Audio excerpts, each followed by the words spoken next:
मेधा शुरू से ही पढ़ने में होशियार और मेधावी छात्रा थी। अच्छी पढ़ाई के बाद अच्छा कॉलेज सिलेक्शन और फिर बहुत अच्छी जॉब।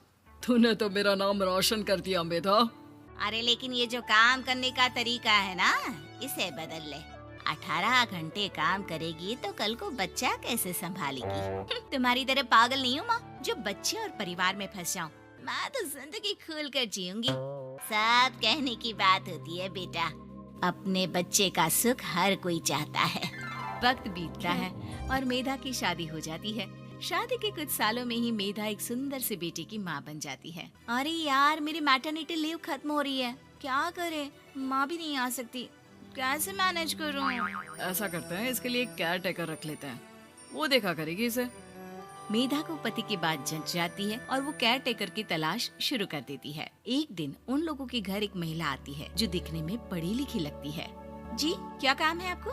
मैम, मेरा नाम स्नेहा है। आपका एड देखा केयर टेकर का, क्या मैं आपके यहाँ काम कर सकती हूँ? हाँ, क्यों नहीं, लेकिन आप तो अच्छे घर की लगती हैं, फिर नौकरी क्यों? दरअसल मेरे ससुराल वालों ने मुझे घर से निकाल दिया क्योंकि मैं माँ नहीं बन सकती और माता पिता भी नहीं है इस दुनिया में। तो अरे अरे, कोई बात नहीं, तुम लक्ष्य को ही अपना बच्चा समझो और यहीं रहना, और किसी भी चीज की जरूरत हो ना तो बता देना। नेहा खुशी खुशी लक्ष्य को संभालने लगती है। रात को जब मेधा घर पर आती है, अरे क्या बात है स्नेहा, तुमने खाना नहीं खाया क्या? अरे दीदी, आपका बेटा टाइम दे तब ना। अरे तो जब वो सोता है तब खा लिया करो। तब तो मैं इसके पास ही बैठी रहती हूँ। कोई मच्छर या कीड़ा काट ले लक्ष्य को तो अब आप पकड़ो, मैं खाना खा लेती हूँ। स्नेहा वहाँ से चली जाती है। बहुत ही अच्छे से ख्याल रख रही है ये लक्ष्य का। मेधा, इतना तो शायद तुम भी ध्यान नहीं देती।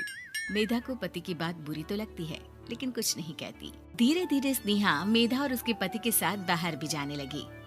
सुनो, स्नेहा को भी बाजार ले चलते हैं, वो क्या है ना, लक्ष्य को देख लेगी जब तक मैं शॉपिंग कर लूंगी। हाँ चलो, वैसे मैं चाह रहा था कि लक्ष्य को लेकर हम दोनों ही चलते। क्या यार, तुम तो फ्री में इमोशनल हो जाते हो, कितना देख लेंगे हम दोनों मिलकर, ले चलो उसे। कार से निकलकर मेधा और लक्ष्य रोड क्रॉस कर रहे थे कि सामने से कार आ जाती है। मेधा का ध्यान नहीं होता, लेकिन स्नेहा तुरंत लक्ष्य को मेधा से छीन लेती है। मेधा गिर जाती है और कार मेधा को छूकर निकलती है, जिससे मेधा को खून आ जाता है। पति मेधा को हाथ देकर उठाता है। स्नेहा लक्ष्य को लेकर गले लगाई रहती है। थैंक्स स्नेहा, मैंने तो ध्यान ही नहीं दिया था कि कार आ रही है। स्नेहा का गुस्सा मालकिन पर टूट पड़ता है। अरे कैसी माँ है आप, अगर आज कुछ लक्ष्य को हो जाता तो मैं आपको कभी माफ नहीं करती। छोटा सा बच्चा है, उसे चोट लगती है तो पता है कितनी तकलीफ होती है। पति भी स्नेहा को देखने लगता है कि उसे क्या हो गया। मेधा को स्नेहा पर काफी गुस्सा आ जाता है। घर आकर कहती है, देखो स्नेहा, माना तुम लक्ष्य को बहुत प्यार करती हो, लेकिन वो मेरा बेटा है, मैं कभी जानबूझकर उसके साथ बुरा नहीं कर सकती, समझी? मुझे माफ कर दीजिए, मैं लक्ष्य को लेकर कुछ ज्यादा ही सेंसिटिव हो चुकी हूँ। मैं ध्यान रखूंगी कि आगे से ऐसा ना हो। मेधा का मन स्नेहा से अब हटने लगा था।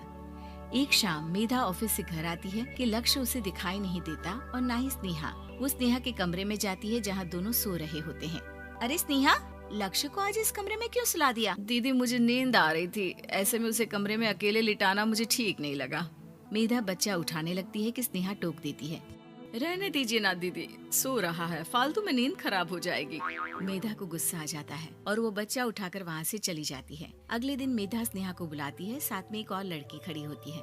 स्नेहा, अब तुम अपना कुछ और देख लो, हम लोगों को नई केयर टेकर मिल गई है, तुम इस हफ्ते घर छोड़ देना। स्नेहा का मन लक्ष्य को छोड़ने का नहीं करता, लेकिन नौकरी तो नौकरी होती है ना। स्नेहा घर से चली जाती है। धीरे धीरे महीने और साल बीतते जाते हैं और लक्ष्य एक नौजवान लड़का हो जाता है। लक्ष्य, आज मुझे मंदिर जाना है, ले चलोगे? ठीक है माँ, एक काम करके अभी वापस आता हूँ, तब तक आप और पापा दोनों तैयार हो जाइए। दोनों तैयार होकर बैठ जाते हैं, लेकिन लक्ष्य काफी देर तक नहीं आता। अरे मेधा, फोन तो करो लक्ष्य को, देखो क्या हो गया उसे। मेधा फोन करती है तो पता चलता है कि लक्ष्य का एक्सीडेंट हो गया है और वो सिटी अस्पताल में है। जल्दी चलिए, पता नहीं कैसा होगा मेरा बेटा। अरे चिंता ना करो, सब ठीक होगा, मैं अभी कार निकालता हूँ।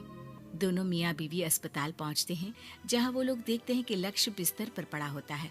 एक महिला इन्हें यहाँ लेकर आई है, वो वहाँ बैठी है, लेकिन फिलहाल तो आप लोगों को इनके लिए किडनी का प्रबंध करना होगा।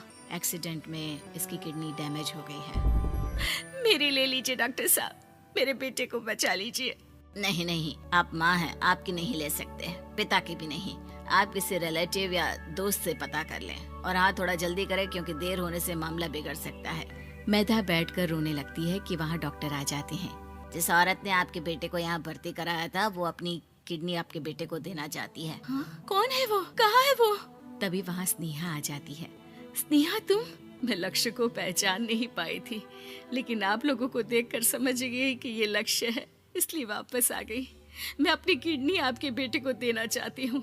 मेरी अपनी तो कोई औलाद नहीं, लेकिन लक्ष्य में मैंने हमेशा अपना बच्चा देखा। तुम धन्य हो स्नेहा, जो इतने साल में भी लक्ष्य को भूल नहीं पाई।